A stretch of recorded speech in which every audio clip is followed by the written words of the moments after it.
So, this video I'm going to show where all the scrolls are for the scroll achievement. So the first one is here, just in front of his thing. And then I'll read all the scrolls when we pick them up.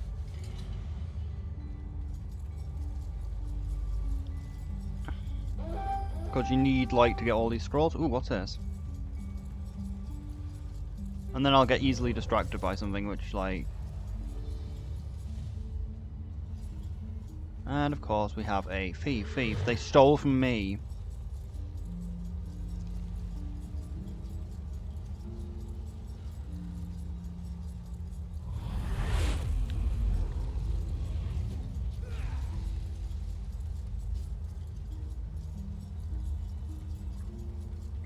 Of course we have fucking enemies everywhere. There's not supposed to be enemies everywhere.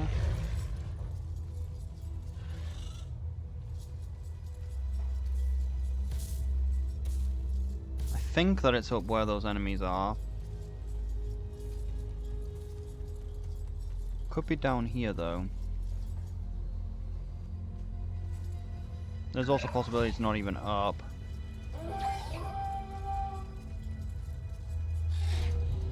There we are. Annoyingly, they take a little bit of time to respawn if somebody's picked them up, which can be a real pain when there's fucking ads on the area.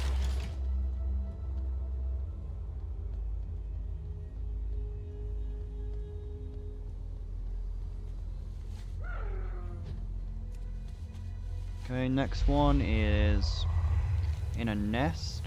Like, it's that yellow one there in that nest. Probably getting stolen by this player here.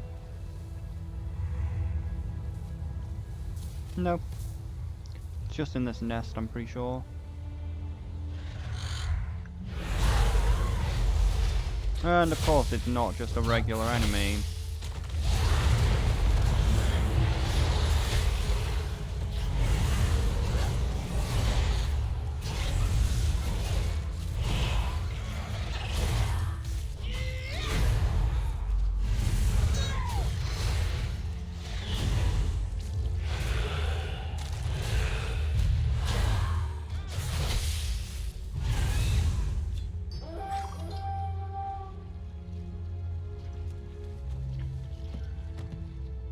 Might need to not be in combat for him to trigger the finding of them.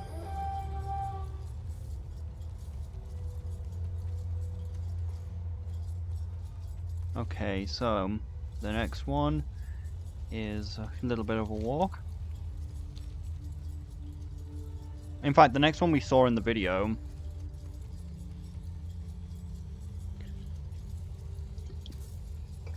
I just left it so I could do it all in one video.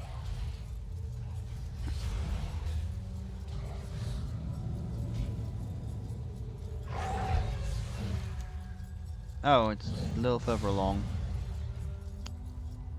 I also learned that the yeah, what's that? Something dropped a pet. I also learned that that jellyfish isn't a drop chance. It's 100% chance for whoever catches it. Like, you just have to do something really obscure to get it to though.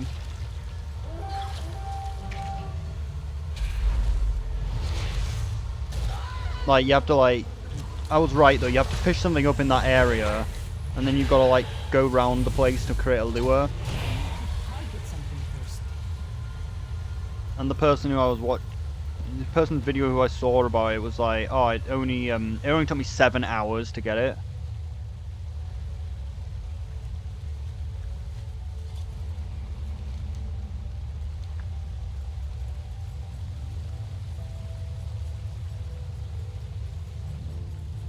I wonder if we can drop something again if we've already killed him though.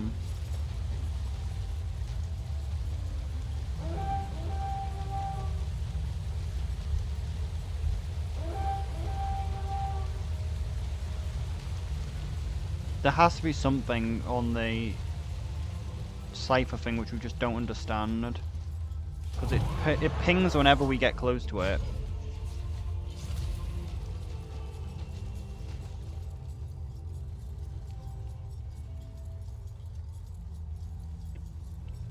But anyway, need to stop getting distracted and find the things.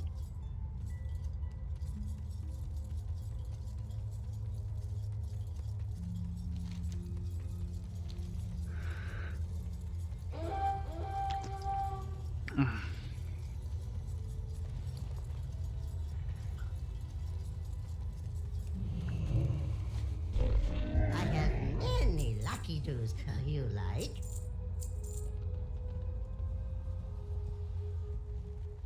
Didn't actually sell them, did I? Many farewells. How do we get crushed supplies? What's this?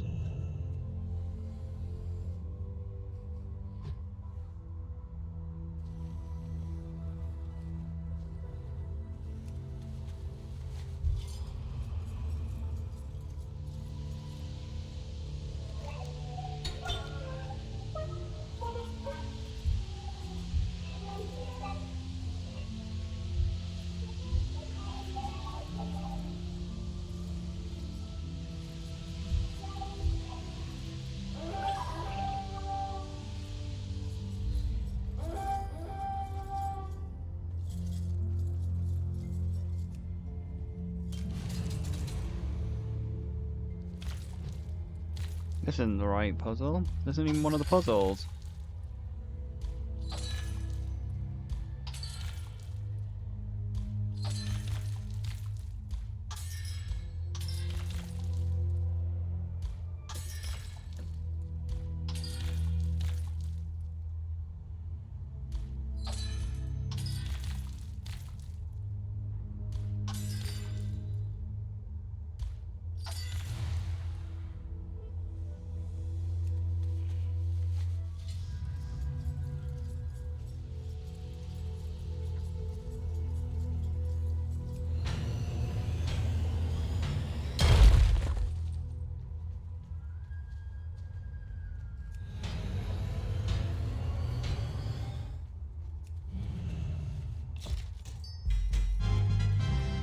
So I guess that's how we get this one.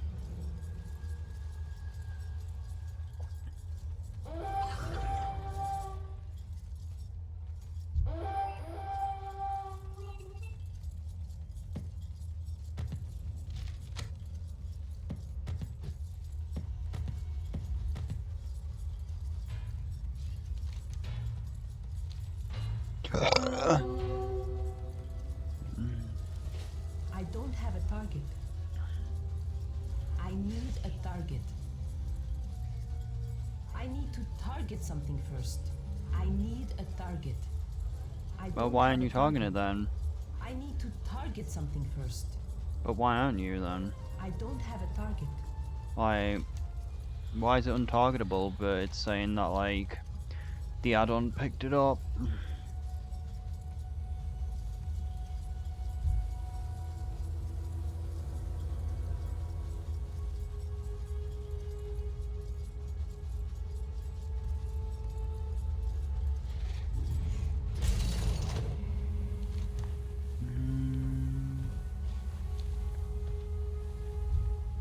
A big-ass worm.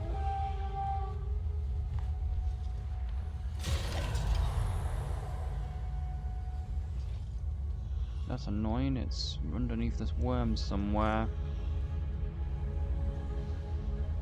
There we are.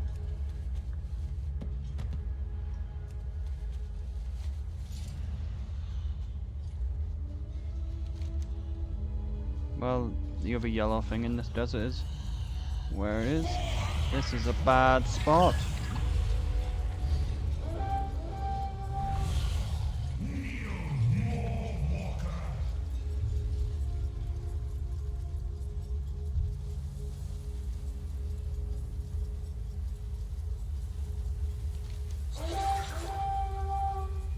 Fuck that.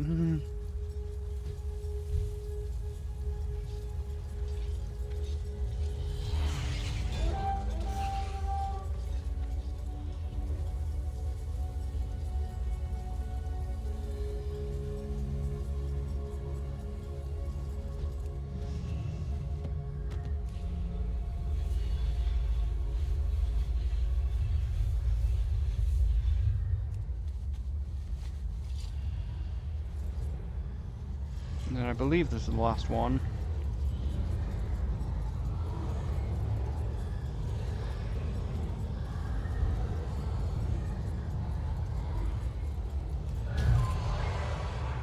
Well, we got a scythe. We got a thingy.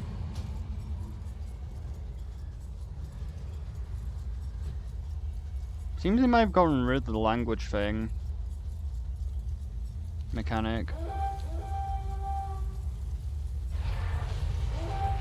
Oh yeah, I can't be stunned.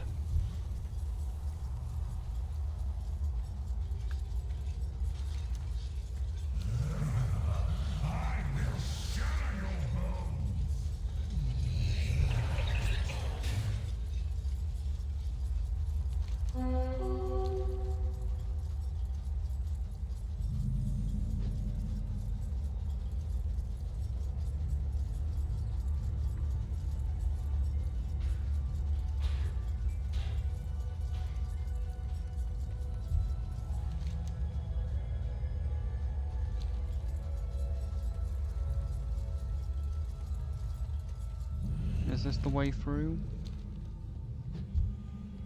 It's too far away. If I touch this crystal, will I die? Yes. It's in red text. I'm not gonna press the crystal.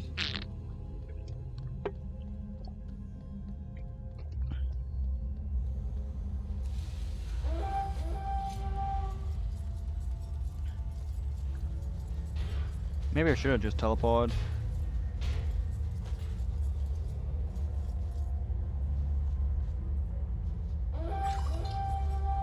Yeah, but where? Is it just this?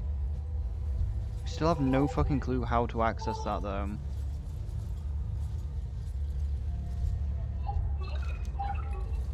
It might be because we just don't have the data on them. Why are they not hostile?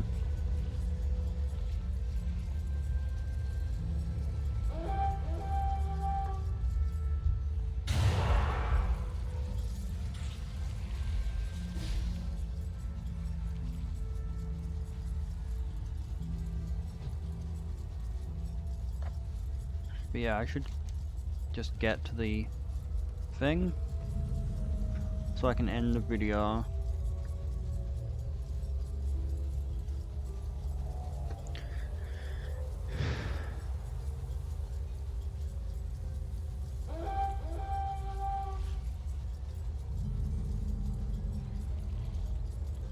So the last one is in this cavern.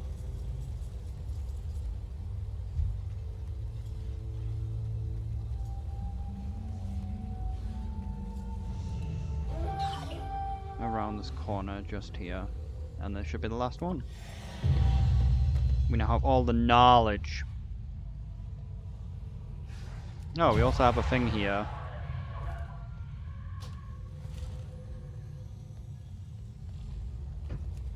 Which might be needed for something else later.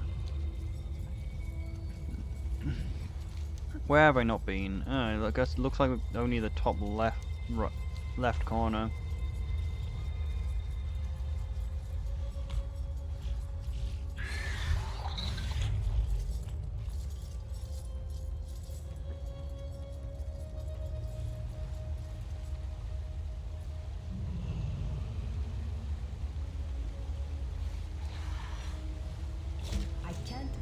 Anymore. Mate, stop. I need to focus. Let's get this little mallet. Oh shit. There was more in the chest.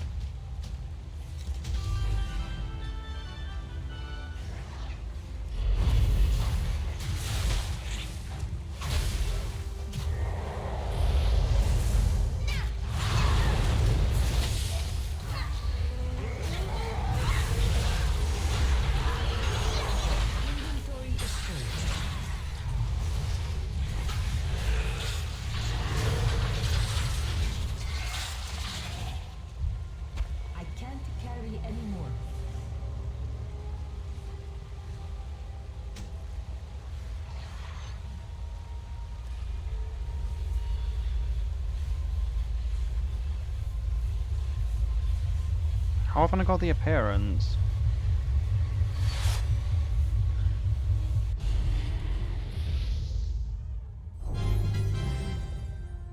Oh, it's just used.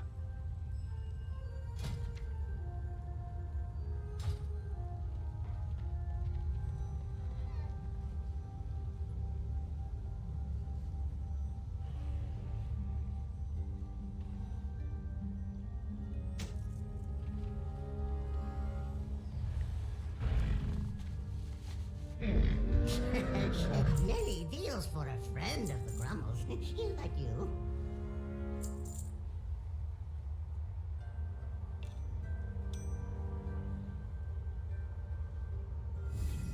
Necklace.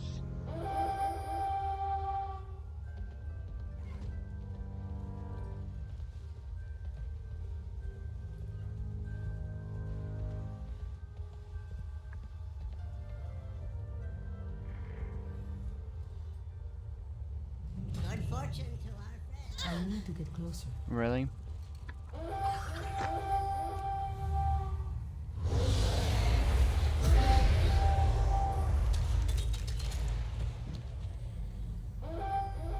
So not all of them are impossible.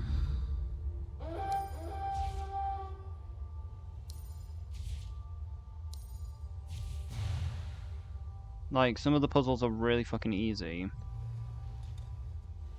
Like, they're just old world puzzles. Oh, I don't think we touched this one, did we? I'm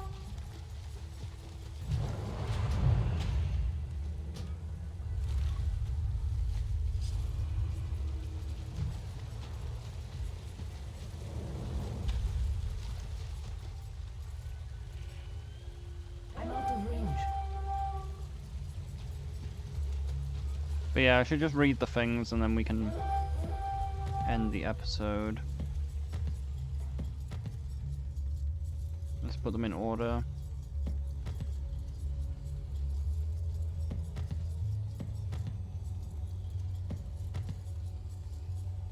There we are.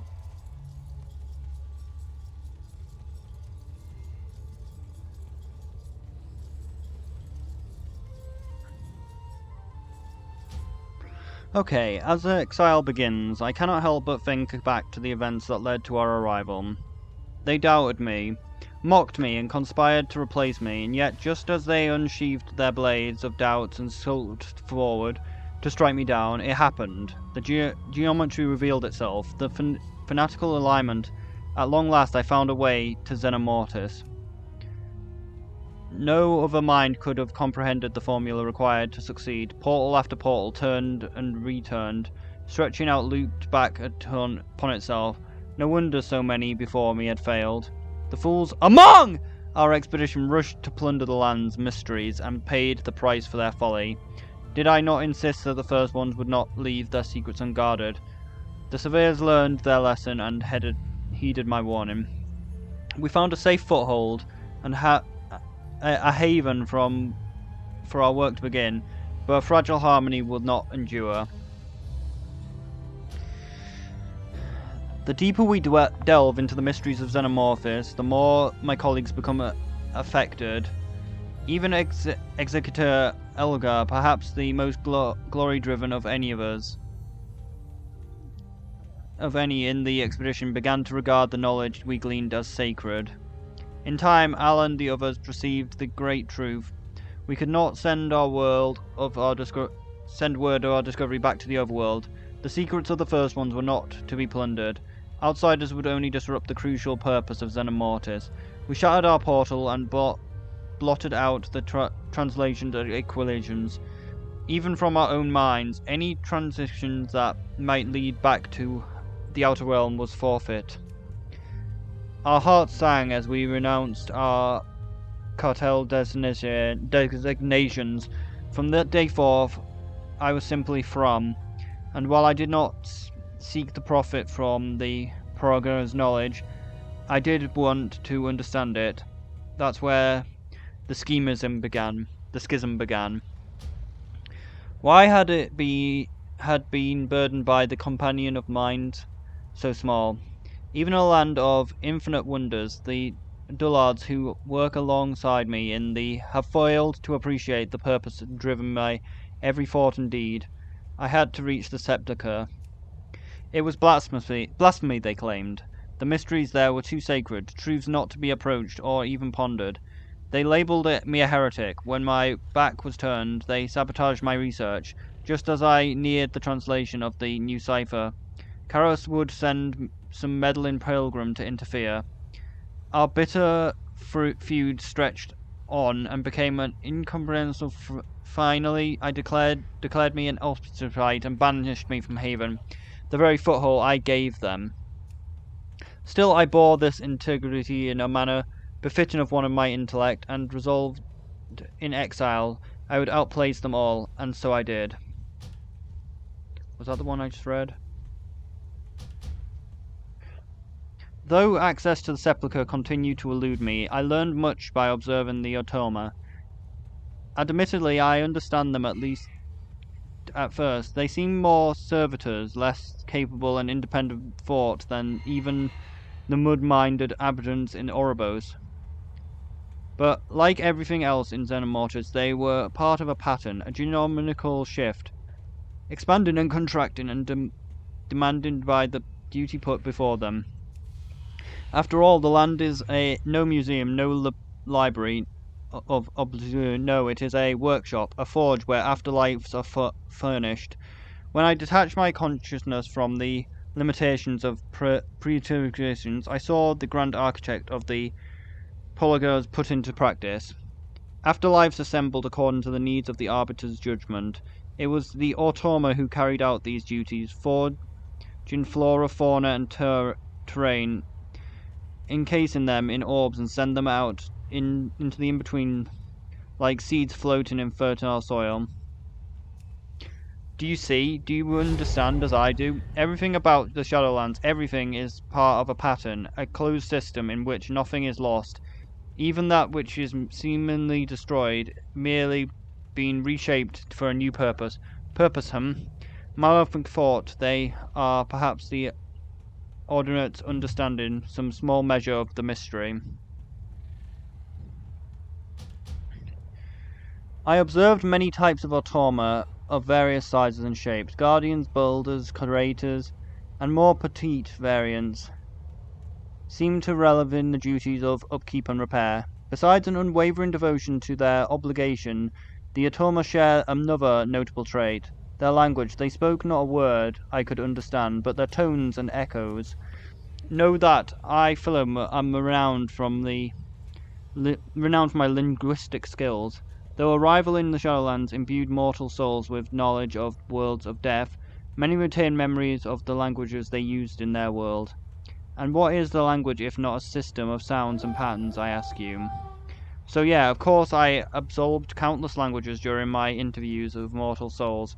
Thus you will understand my confidence that the language of the automa would pose little challenge. That's going to get very annoying. Never in my existence had I been so wrong. The language of the automa was not merely words. No, it was a part of the principle of the cipher. The words themselves were the key to understanding the geometry and fanaticism. There was so much waiting to be discovered, but it was when I encountered one of the rarest forms of automa that my mind truly opened. Automa were commonplace in Xenomorphs, but not all types. One was exceedingly rare, like polished jewel among infinite grains of sand, the oracles.